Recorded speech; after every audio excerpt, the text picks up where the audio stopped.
আসসালামু আলাইকুম সুপ্রিয় সপ্তম শ্রেণীর শিক্ষার্থীরা, আশা করি ভালো আছো। এই ভিডিওতে তোমাদের বিজ্ঞান বইয়ের প্রথম অধ্যায় নিম্ন শ্রেণীর জীব এই অধ্যায়ের অনুশীলনী থেকে আলোচনা শুরু করব। তো শিক্ষার্থীরা, এখানে প্রথমেই আমরা শূন্যস্থান দেখতে পাচ্ছি, এগুলো আমরা পূরণ করব। তো চলো আমরা এগুলো পূরণ করে ফেলি। তোমরা যারা এখনো চ্যানেলটি সাবস্ক্রাইব করো নাই, চ্যানেলটি সাবস্ক্রাইব করে পাশে থাকা বেল আইকনটি প্রেস করে রাখবে, যাতে পরবর্তীতে ভিডিও আপলোড করলে তোমাদের ফোনে নোটিফিকেশন যায়। ১ নম্বর ছিল মানুষের টাইফয়েড রোগের কারণ ড্যাশ। তো এইখানে কি বসবে? এইখানে বসবে হচ্ছে ব্যাকটেরিয়া। ২ নম্বর আমাশয় রোগ সৃষ্টিকারী অণুজীবের নাম। এখানে অণুজীবের নামটা লিখতে হবে। উত্তর হবে অ্যান্টামিবা। ৩ নম্বর জীবন্ত দেহের বাহিরে ড্যাশ কোনো জীবনের লক্ষণ প্রকাশ করে না। তো জীবন্ত দেহের বাহিরে ভাইরাস কোনো জীবের লক্ষণ প্রকাশ করে না। ৪ নম্বর ড্যাশ নামক ছত্রাক পাউরুটির কারখানায় ব্যবহার করা হয়। উত্তর হবে ইস্ট। ৫ নম্বর দণ্ডাকৃতি ব্যাকটেরিয়াকে ড্যাশ বলে। উত্তর হবে ব্যাসিলাস বলে। আমরা শূন্যস্থান পূরণ করলাম। এরপর এইখানে রয়েছে কিছু সংক্ষিপ্ত প্রশ্ন। তো চলো সংক্ষিপ্ত প্রশ্নগুলো সমাধান করা যাক। ১ নম্বর বলা আছে প্রকৃত পরজীবী কথার অর্থ কি? এটার উত্তর হবে, উত্তর দেখে নাও। উত্তর প্রকৃত পরজীবী কথার অর্থ যে পরজীবী অন্য জীবিত জীবদেহের বাইরে জীবনের কোনো লক্ষণই প্রকাশ করে না, যেমন ভাইরাস। এবার ২ নম্বর দেখব। ২ নম্বরে কি বলা আছে?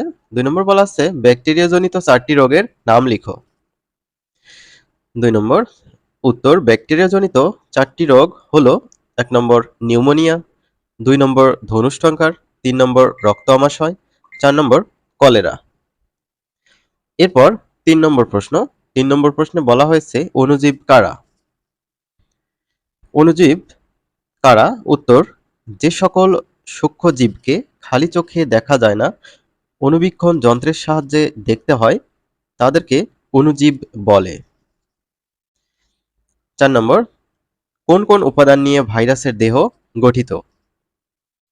৪ নম্বরের উত্তর দেখো। সমাধান ভাইরাসের দেহ আমিষ আবরণ ও নিউক্লিক অ্যাসিড নিয়ে গঠিত। তো আশা করি তোমরা এই সংক্ষিপ্ত প্রশ্ন এবং উত্তরগুলো বুঝতে পেরেছো। শিক্ষার্থীরা, তোমরা অধ্যায়টি খুব সুন্দরভাবে লাইন বাই লাইন পড়ে নেবে, তাহলে তোমাদের জন্য অনেক বেশি ভালো হবে। এবার আমরা বহুনির্বাচনী প্রশ্নগুলো সমাধান করব। শিক্ষার্থীরা, এখানে তোমরা খেয়াল করো। ১ নম্বর বলা হয়েছিল নিউমোনিয়া রোগ সৃষ্টি করে কোন ব্যাকটেরিয়া? অপশন ছিল স্পাইরিলিয়াম, তারপর ছিল ব্যাসিলাস, তারপর ছিল কক্কাস, তারপর ছিল পমা।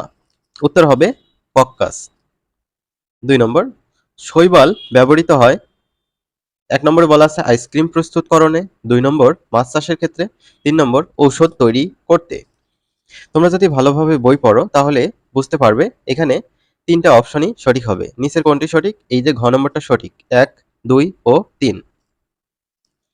এবার এখানে একটা ছোট্ট উদ্দীপক দেওয়া আছে, উদ্দীপক পড়ে ৩ নং ও ৪ নং নৈর্ব্যক্তিকের উত্তর করতে হবে। তারেক আখ খাবার সময় লক্ষ্য করল আখের গায়ে লাল দাগ পড়েছে। তার বাবা বললেন এটি এক ধরনের পরজীবীর কারণে সৃষ্টি হয়। ৩ নম্বর উদ্দীপকের পরজীবী জীবটি সৃষ্টি করে কি সৃষ্টি করে? ১ নম্বরে বলা আছে রেড রাস্ট, ২ নম্বরে বলছে ট্রাকিয়ার প্রদাহ, ৩ নম্বর মাথার খুশকি। তো এখানে ২ ও ৩ উত্তর হবে ট্রাকিয়ার প্রদাহ আর হচ্ছে মাথার খুশকি। তাহলে গ নম্বরে ২ ও ৩ আছে। ৪ নম্বর কি বলছে? তারেকের লক্ষ্য করা রোগটির জন্য দায়ী ছত্রাক। শিক্ষার্থীরা, আমরা পরবর্তী ভিডিওতে তোমাদের জন্য যে সৃজনশীল প্রশ্নগুলো আছে এই সৃজনশীল প্রশ্ন সমাধান করব। পাশাপাশি সৃজনশীল প্রশ্নের পরে নিজে করো, এখানে কিছু কাজ দেওয়া আছে, এগুলোও সলভ করব। তো পরবর্তী ভিডিওটি কিভাবে পাবে? পরবর্তী ভিডিওর লিঙ্ক ডেসক্রিপশন বক্সেই দেওয়া থাকবে, সেখান থেকে দেখে নিতে পারো।